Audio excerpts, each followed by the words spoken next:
Ngayong napakaraming bata ang dumaranas ng iba't ibang karamdaman, nakakalungkot makakita ng tulad ni Saijan na di man magsalita ay mababakas na ang isang malubhang karamdaman. Yun, halimbawa kausap mo si God, anong sasabihin mo kay God? Lakas. Sana lumakas na ikaw. Ano pang nararamdaman ni Saijan pag masama ang pakiramdam? Sakit. Alin? Ito. Masakit ang dibdib. Anong ginagawa mo pag masakit? Hilot.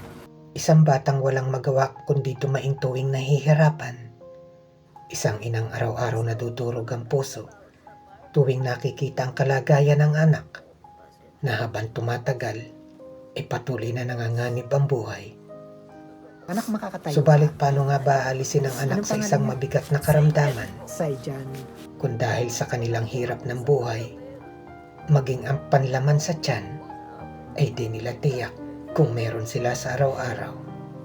Nananawagan po ako na may matulungan niyo po yung aking anak para po maoperahan siya.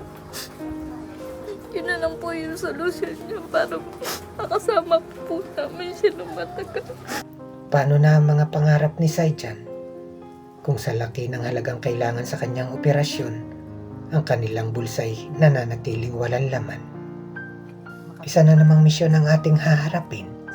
Isa na namang bata ang nanganganib ang buhay na nangangailangan ng ating tulong at panalangin. Ituring po sana ninyong ang pag-share ng video na ito ay tulong nyo para sa ating mga kababayan. Saijan, kapit lang, marami nagmamahal sa'yo. Tulad ng idol mong si Superman, lilipad ang blessings ni God papunta sa'yo. Ako si Kuya Benjay po ha. Ako po ay from Batangas City. Isa akong charity vlogger. So ang layunin ko ay makatulong, pero hindi po ako yung tumutulong ha. Yung po mga kababayan natin na makakapanood po ng video na ito. Ano nga po lugar to? Manaol po. Manaol, Nagkarlang Laguna. Barangay Ay, oo, Manaon, Barangay Manaol. Nagkarlan, Ang Laguna. Laguna. Anong pangalan mo ate? Camille po. Kap- Camille Pabroa po. Camille. Yan. Ate Camille, nanay, Karina po. nanay Karina. Kayo po ba'y sumasang-ayon na makuna ng inyong kalagayan? Opo. Opo. Para po sa aking anak. Ano nga pangalan ulit? Ate Camille. Opo. Ilang taon ka na? 25 po. 25? Ilan na yung anak? 3 po. Bali po yung asawa ko po nagtatrabaho sa farm. Kaya po talaga ako. Pasensya na po.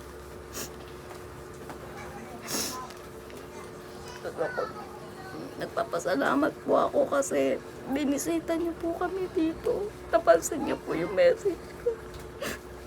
Para po sa akin na gusto ko na po talaga ma-operahan yung anak ko. Dahil sa oras po nang napasok siya, may time po talaga na kailangan po talaga niya na kasama. Hindi po ari lang basta-basta lang po na kailangan po na may bantayan po siya. Kasi mga kababayan, ito po yung dahilan eh. Kaya kahit malayo po itong Nagkarlan from Batangas City, dumiretso tayo. Anak, makakatayo ka? Tayo po. Anong pangalan niya? Sa dyan po. Saijan. Ilang taon na si Saijan? 5 po. Ito po, Magsi-6 po. Itim na itim po yung mga labi. Anak, ibuka mo nga yung bibig mo. Nga ikaw.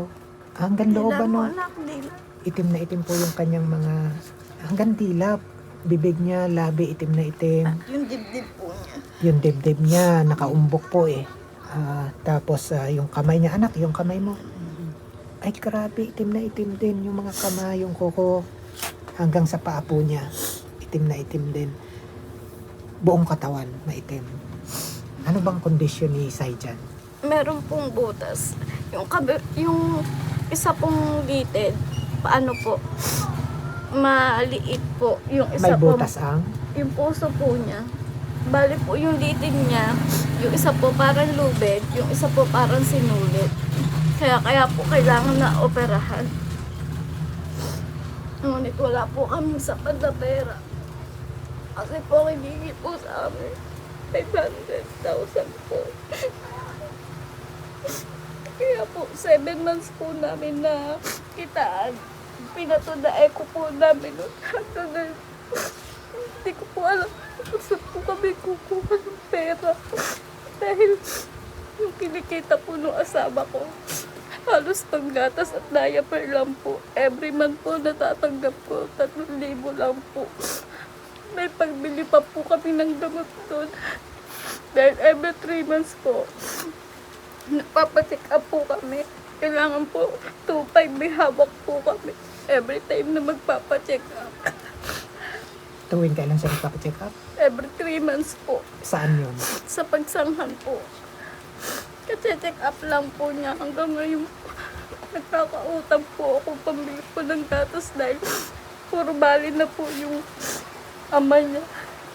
Halos wala na rin po maipadala dahil po nagpadala po nung nakaraan. Pambili po ng gamot. Ngayon po may bibilhin po uling gamot sa 25. Wala pa po akong hawak. Ay, dun sa huling check up, ano yung sabi ng doktor? Lagi po sa amin sinasabi ni Doc, kailangan po talaga maoperahan. Yun na lang po lagi ang sinasabi sa amin.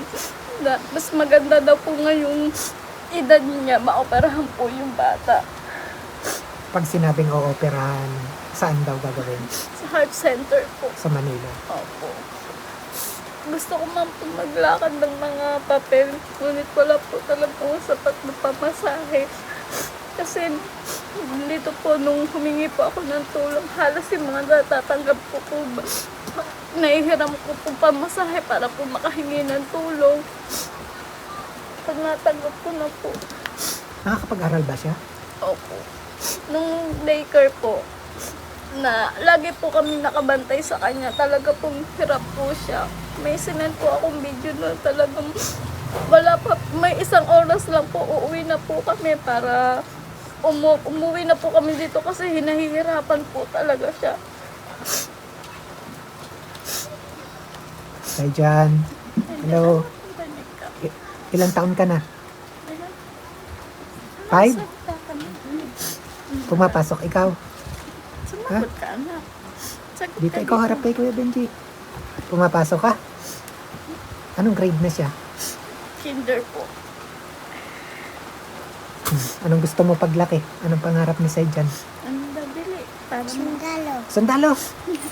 Eh, nag-aaral kang mabuti. Opo. Sagot ikaw. Anong nararamdaman mo ngayon? Ano daw nararamdaman mo? Ah, merong masakit siya. Merong masakit kay Saijan. Anong nararamdaman ni Saijan pag masama ang pakiramdam? Turo mo. Ah, Turo mo. nasakit ang Iyain dibdib. po kasi. Saijan, halimbawa ito si Santa, malapit na ang Christmas, di ba? Di ba, alam mo, malapit na ang Christmas? Ano? Halimbawa ito, kaharap mo si Santa.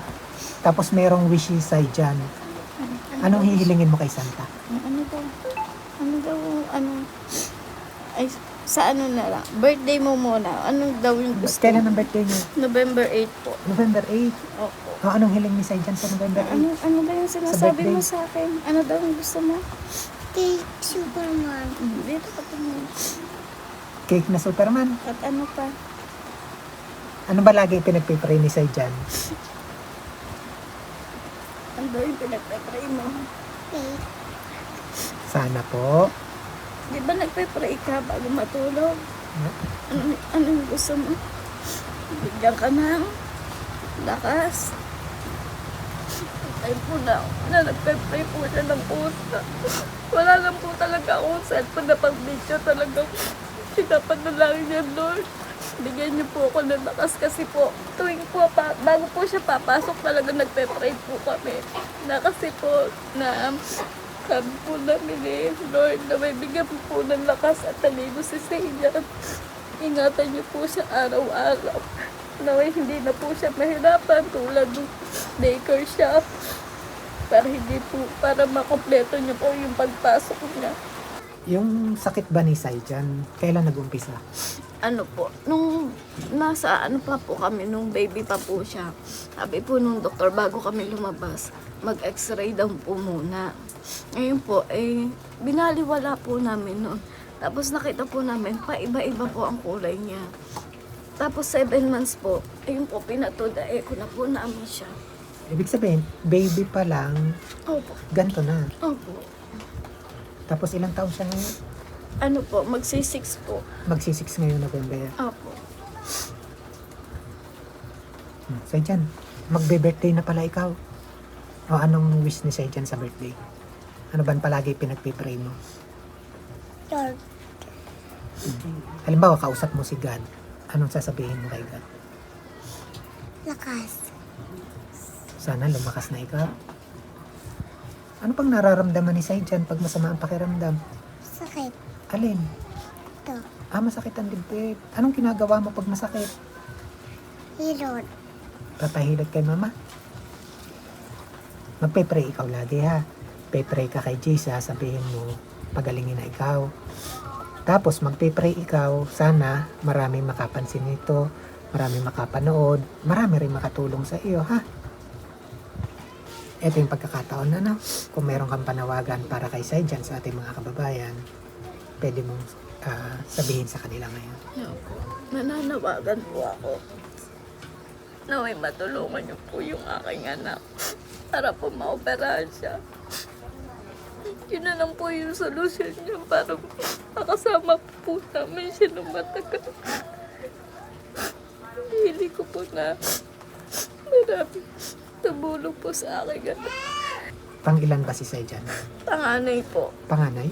Opo. Anong naramdaman mo nung ano? Kasi lalong-lalo na panganay ano? Opo. Bilang ina, anong naramdaman mo nung nakita mong may karamdaman palang ganyan si Saijan? Sobrang bigat po. Nung nalaman ko po na habang tinutudae ko po siya, pinapadalangin ko po na sana wala pong makitang. Pero nung dating po namin, halos gabi-gabi po ako umiiyak. Sobrang bigat po. Gusto ko man po makatrabaho para makatulong po sa pamilya ko. Kaso hindi ko po maiyon po. Dahil napakahirap po. Dahil sa oras po na nahihirapan siya, ako po yung kailangan niya. Ako lang po yung nagpapakalma. Sobrang hirap po kasi ng buhay namin. Halos hindi na po kami nakakatulong. Nahiya na po ako sa pamilya ko, sa kuya ko po. Kasi siya po yung pag walang bala po talaga ako, sa kanya po ako tumatakbo. Sa ate ko po, ganun din. Ito bang tinutuloy ang bahay kanino? Sa nanay ko po. Bali, nakikitira lang po kami dito. Ibig sabihin, wala kayong sariling bahay. Wala po. Wala po kami sariling bahay. Anong, Dati po, nangungupahan po kami. Oo. Kaso po, hindi na po talaga namin kaya. Kaya, dito na po kami sa nanay ko. ano lang ba talagang tanging kabuhayan ninyo? Ako po, wala po talaga. Bali, yung asawa ko po talaga sa farm lang. Bali, ang nagtatrabaho lang po dito sa amin, yung kuya ko po. Tapos ang tanging inaasahan mo lang para sa inyong pangangailangan ng mga bata, yung iyong mister. Oh, Ano ang trabaho niya ulit? sa farm po, sa Manukan. Sa Padre Garcia po, sa Batangas. Nagkano Ang yung- sahod po niya doon, 4K po a month. Pakain po siya doon. Bali, pinadadala po ako ng 3K. Halos ano po yun, nakikiusap na nga po ako sa kanya kasi minsan nagre-reklamo na po siya. Kasi po gada na lang magchat-chat po ako nahingi. Wala naman po ako ibang malapitan, kundi siya naman po yung ama ng mga anak ko. Kaya sabi ko, sa kanya una ako humihingi. Eh, minsan po talaga wala na maibigay kasi po bali ng bali siya para maipadala po sa amin. Kaya po, nagkakautap po ako sa iba para lang po may pambiling gatas at diaper. Kapag ba sumasama ang pakiramdam ni Saijan, anong napapansin o anong nangyayari sa kanya? Sobrang nangingitim po to. Ayan po. Ibig sabihin, may itim na to ngayon, mas nangingitim ba? Opo. Nanay, Yung pong mata niya madugo. Madugo po yan. Namumula. Ito po yung mga kalitit, ang po niya nalitid. Yan po lumalabas.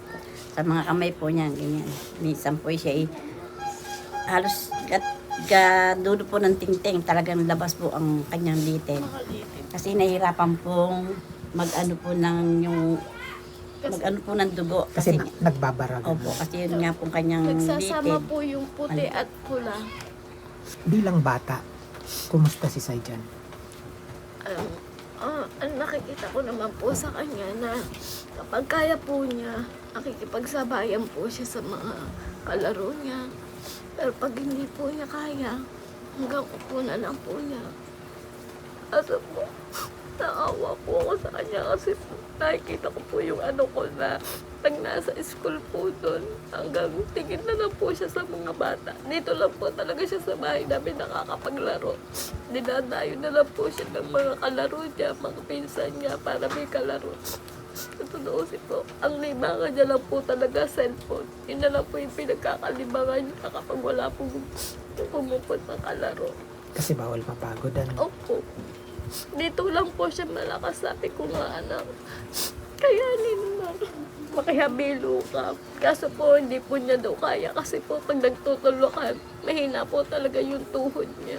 Konting tulak po niya lang po sa kanya, talagang matutumba po. Ano nga ang pangalan niya? Saijan? Opo. Santino. Tawagin natin Santino. Santino! Eh, Jan! Halika rito, anak. Eh, Jan! Ba't nawala ka na dito? Na, daddy po. Ano po yun, bihira Nagagatas lang pa siya. po. Opo. Ay, naggagatas pa ikaw. Ano yung gatas mo? Berban po. Saijan nga. Tawagin natin Santino. Kilala mo ba si Santino? Opo, naging ano po namin yan. Hello, Saijan. Eh, doon sa sitwasyon niya ngayon, anong kailangan? Ano po, yung ano po, Mga, maintenance mga po, gamot, mga, maintenance. opo, hindi na po siya nakakapagprutas. Kasi po nung bata-bata, nung siya pa lang po anak ko, purga po yan sa prutas. Oh, kasi mahalaga yun, ano, para makabawi ng ano, yung lakas, yung Bihira po kasi sustansya. yung kumain ng kanin. Sa pilitan lang po. Kaya lagi lang po yan na dede. Eh, ito bang, ano, yung umbok sa dibdib niya? Ano sabi ng doktor? Ano po, ito nga, nito lang po yun na ano, umuumbok na Ah, daw po siya. bago pa lang. Bago pa lang po yan, nagulat nga po kami. Sa kanyang ulo, ayan, meron din po yan. Ah, meron din. Oo nga, parang merong ibang shape din dun sa ulo. Nauna po ito namin nakita bago po, parang sa kanya po ay lumiit po ring bukol na dito sa ulo, dito naman po sa dibdib nagpunta. Opo.